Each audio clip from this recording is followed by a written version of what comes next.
एक दिवस काय झालं, राजे रांजण गावावरून असेच जात होते. थंडीचे दिवस होते. घोड्यांच्या टापांचा आवाज दर्या खोऱ्यात घुमत होता. करीत घोडे चालत होते आणि राजांच्या कानावर एक आवाज आला, राज राज. परत तीच हाक आली. राजे थबकले. आवाज येतोय, पण कुठून आवाज येतोय? यसाजी म्हणाले, राजे ते पहा, शिवारातून एक इसम आवाज देतोय. आणि तो इसम थापा टाकीत टाकीत राजांच्या जवळ आला. श्वासोश्वास त्याचा वाढलेला होता. आणि आल्या आल्या तो इसम राजांच्या पायावर पडला आणि ढसाढसा त्या ठिकाणी रडायला लागला. राजांनी विचारलं, काय झालं? न रडता सांगा मला. राज वाटोळ झालं माझं, राज वाटोळ झालं. राज माझी पोर नदीवर पाणी भरायला गेली होती. राज तिला पळवलं, तिला पाठवलं. राज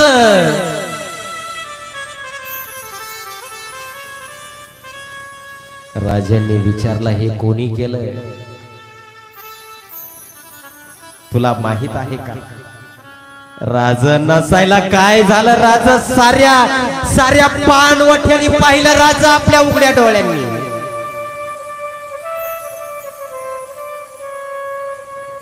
राजांनी विचारलं, कोण आहे तो? राज कुंपणाने शेत खाल्लं.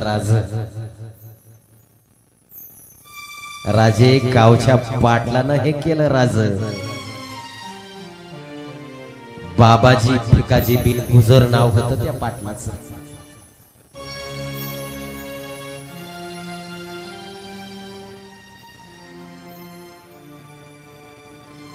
राजांनी त्या ग्रहस्थाला सांगितलं, तुम्ही इथंच थांबा. आणि यसाजींना सांगितलं, यसाजी आम्ही इथं थांबतो, तुम्ही त्या पाटलाकडे जा, त्याला घेऊन या. राजे त्या ठिकाणी त्या इस्मा बरोबर थांबले. यसाजी गेले आणि काही वेळानं एकटेच परत आले. राजांनी विचारलं, यसाजी पाटील आला नाही का?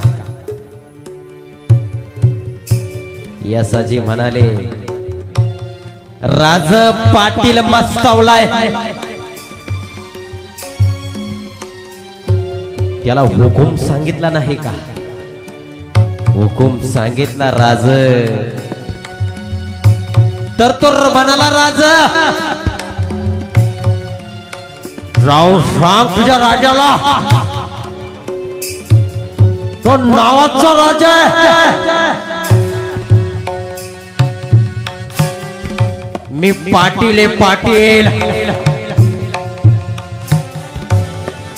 आणि तुझ्या राजाला सांग, गाव पटीक समजतो मी, गाव पटीक. राजे म्हणाले, असं म्हणाला पाटील? बाजी म्हणाले, हो राज. यसाजी म्हणाले, हो राज. त्या सरशी बाजी म्हणाले, यसाजी, आणि असला निरोप घेऊन तुम्ही राजांच्या समोर आलात? कमरेला तलवार काय शोभेची वस्तू आहे का? राजे म्हणाले, बाजी, यसाजीने जे केलं ते योग्यच केलं, नाहीतर आमच्यात आणि मोगलाईत फरक काय?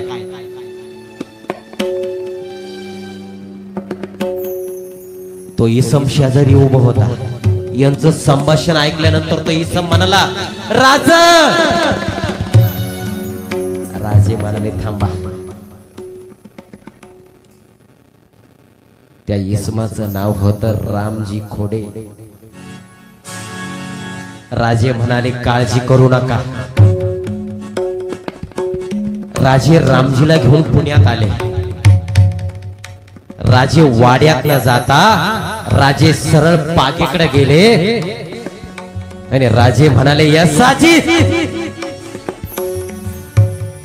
50 स्वार घेऊन तुम्ही रांझ्याला जा आणि पाटलाच्या मुसक्या आवळून माझ्या समोर घेऊन या. उद्या सकाळी घेऊन या माझ्या समोर त्या पाटलाला मुसक्या आवळून. आणि दुसऱ्या दिवशी चौक भरला.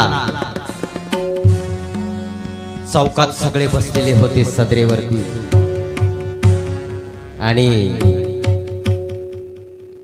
यसाजींनी त्या पाटलाला घेऊन आले. काढण्या घातलेल्या होत्या पाटलाला, मुसक्या आवळलेल्या होत्या पाटलाच्या आणि यसाजींनी त्या पाटलाला असं पुढे ढकललं राजांच्या समोर. पाटील मगरूर होता, पाटील गुर्राकला. यसाजींनी तलवार पाटलाच्या पाठीला पाठीमागून लावली. पाटलाला पुढे ढकललं. त्या सरशी राजांनी त्या इस्माला विचारलं, हाच का तो पाटील? तो इसम म्हणाला, हाच तो हरामखोर, हाच तो हरामखोर. राजे पाटील रडायला लागला आणि पाटलानं भयभीत हाक मारली, राजा. राजे हसले. राजे म्हणाले, पाटील आम्ही नावाचे राजे आहोत, तुम्ही खरे गावचे पाटील. पण तुम्ही गावचे पाटील असाल, पण आम्ही या धरतीचे पुत्र आहोत, लक्षात घ्या. परस्त्रीला आम्ही आई बहीण म्हणून ओळखतो आणि प्रजेला आम्ही पट्टीक समजत नाही, लक्षात घ्या. यसाजी गुन्हा घडला तो खरा का? यसाजी म्हणाले, होय महाराज. पाटील प्रजा ही पोटासारखी असते, ती राखण्यासाठी असते. पाटील की तुम्हाला पाटील की दिली प्रजेला राखण्याकरता, तुम्ही प्रजेवर बलात्कार करता. अहो मुसलमानी सत्तेतन आपल्यात बदलतो काय? पाटील जाप द्या, पाटील जाप द्या. पाटील पुढे सरसावले. त्यांनी पंत त्या ठिकाणी उभं, ते पंताचे पाय धरले. पंताला म्हणाले, पंत पंत एक डाव माफी असावी, पंत एक डाव माफी द्या पंत आम्हाला.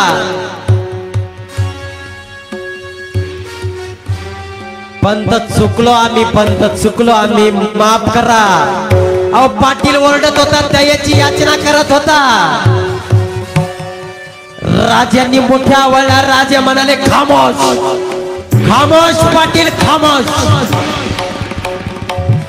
राजे संतापाने उभे राहिले आणि राजे म्हणाले, यसाजी यसाजी या हरामखोराचे, या हरामखोर पाटलाचे हात आणि पाय कलम करा. यसाजी हात आणि पाय कलम करा.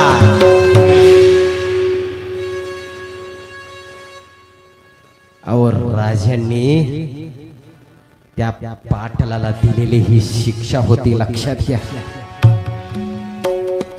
अहो स्वराज्यामध्ये लगेच निर्णय केला जायचा माता माऊलीनो, लक्षात घ्या. लगेच एक घाव दोन तुकडे लगेच व्हायचे. अहो स्वराज्यामध्ये माता माऊल्यांना, परस्त्रीला सुद्धा मातेच्या समान दर्जा होता स्वराज्यात, लक्षात घ्या. राजांनी दिलेला निर्णय होता. पण मला एक प्रश्न तुम्हाला करायचा आहे की आमच्या महिलांना 35% जवळजवळ 50 ते 60% आरक्षण मिळालं. आमच्या महिला, आमच्या माता भगिनी आज प्रत्येक क्षेत्रात आमच्या माता भगिनी आहेत. अहो ग्रामपंचायत सदस्यापासून प्रतिभा देवी पाटील सारख्या राष्ट्रपती पदापर्यंत आमच्या भगिनी पोहोचल्या. कंडक्टर असू द्या, तहसील असू द्या, खांद्याला खांदा देऊन, पुरुषाच्या खांद्याला खांदा देऊन आमच्या माता भगिनी आज प्रत्येक क्षेत्रात आहे. पण मला एक सांगा, आमच्या माता भगिनींना आरक्षण मिळालं पण संरक्षण मिळालं का हो? सांगा ना. अहो 35% 50 ते 60% आरक्षण दिलं सरकारने, पण त्यांच्या संरक्षणाचं काय नाही ना. आवाज सर्रासपणे आमच्या माता भगिनीवर बलात्कार होतात. कोपर्डी सारखी ताजी घटना ते आमच्या श्रद्धाताईवर बलात्कार होतो. लाखोनी मोर्चे निघतात. अहो दिल्लीचं ते आमचं निर्भयाचं ताईचं प्रकरण, अहो वीरगावच्या 70 वर्षाच्या आजीबाईवर बलात्कार, अहो संभाजीनगरच्या एका रेस्टॉरंट मध्ये जेवणाच्या ताटात श्री अभरकाचे तुकडे सापडतात. काय अहो पहिल्या मुलीनंतर जन्माला आलेल्या दुसऱ्या मुलीला नख लावून मारल्या जातं. मग ज्यांनी त्यांनी उठावं, स्त्रियांना आरक्षण मिळालंच पाहिजे, स्त्रियांना आरक्षण मिळालंच पाहिजे. अहो आमच्या माता भगिनींना आरक्षण मिळालं पण त्यांच्या संरक्षणाचं काय सांगा ना. आजही कित्येक खटले न्यायालयामध्ये निकालाअभावी पडून आहे. कित्येक खटले अजून निकाल लागायचाय कोपर्डीचा. पण स्वराज्यामध्ये तसं नव्हतं, लगेच शिक्षा दिली जायची. अहो काल परवाचीच गोष्ट आहे. एका 70 वर्षाच्या आजीबाईला कोर्टाच्या पायरीवरती बसलेले असताना मी तिला विचारलं, आजी आज इथं काय आहे? एका 70 वर्षाच्या आजीबाईला कोर्टाच्या पायरीवरती बसलेला असताना विचारलं, आजी आज इथं काय आहे? आजीने मला उत्तर दिलं, 17व्या वर्षी माझ्यावर बलात्कार झाला होता, त्याचा आज निकाल आहे. 17व्या वर्षी माझ्यावर बलात्कार झाला होता, त्याचा आज निकाल आहे. 20 न्यायाधीश, 30 वकील, 32 शिरस्तेदार बदलून गेले. 20 न्यायाधीश, 30 वकील, 32 शिरस्तेदार बदलून गेले. अनेक बलात्कारी स्त्रिया मरून गेल्या. मी एकटीच जिवंत आहे आणि 17व्या वर्षी माझ्यावर बलात्कार झाला होता, त्याचा आज निकाल आहे. कहते हैं भगवान के घर देर है लेकिन अंधेर नहीं. कहते हैं भगवान के घर देर है लेकिन अंधेर नहीं. ही न्याय देवतेच्या डोळ्यावरची पट्टी थोडी पण का सरकली नाही. मोर्चा आंदोलने तेव्हाही झाली, मोर्चा आंदोलने तेव्हाही झाली, त्यानंतर कोणी फिरकलंच नाही. तरीही उगवणाऱ्या आयुष्याची पुन्हा एकदा सकाळ आहे आणि 17व्या वर्षी माझ्यावर बलात्कार झाला होता, त्याचा आज निकाल आहे. आजीच्या थरथरत्या हातात हात देऊन मी आजीला उभं केलं. 4 भिंतीच्या आतमध्ये गेल्यावर निकाल ऐकल्यावर त्या आजीचे हातपाय लटपटू लागले. कारण काही गुन्हेगार पुराव्या अभावी सुटून गेले आणि ज्यांना झाली होती फाशीची शिक्षा ते 5 वर्षापूर्वी केव्हाच मरून गेले. ते 5 वर्षापूर्वी केव्हाच मरून गेले. 70 वर्षाच्या आयुष्याचा हा सारा निकाल आहे आणि 17व्या वर्षी झालेल्या बलात्कारावर न्यायालयाचा दुसरा बलात्कार आहे, न्यायालयाचा दुसरा बलात्कार आहे. अहो आज कित्येक खटले न्यायालयात पडून आहे,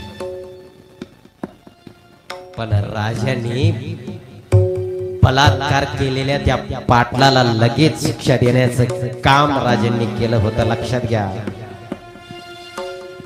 अहो शिवरायांचं प्रीत वाक्यच होतं, स्त्रियांना स्वराज्यात किंमत होती. अरे माझ्या मायभूमीतल्या मातीसाठी बघा आज आपण सर्वांनी खरं पाहता प्रण केला पाहिजे. जसं छत्रपती शिवराय परत स्त्रीला माते समान मानत होते ना, तसं आज आपण प्रण करूया की माझ्या मायभूमीतल्या मातीसाठी अव्वल माझी शर्त व्हावी. काय? माझ्या मायभूमीतल्या मातीसाठी अव्वल माझी शर्त व्हावी आणि जेव्हा बघावं मी परस्त्रीकडं नजर माझी शिवाजी व्हावी, नजर माझी शिवाजी व्हावी.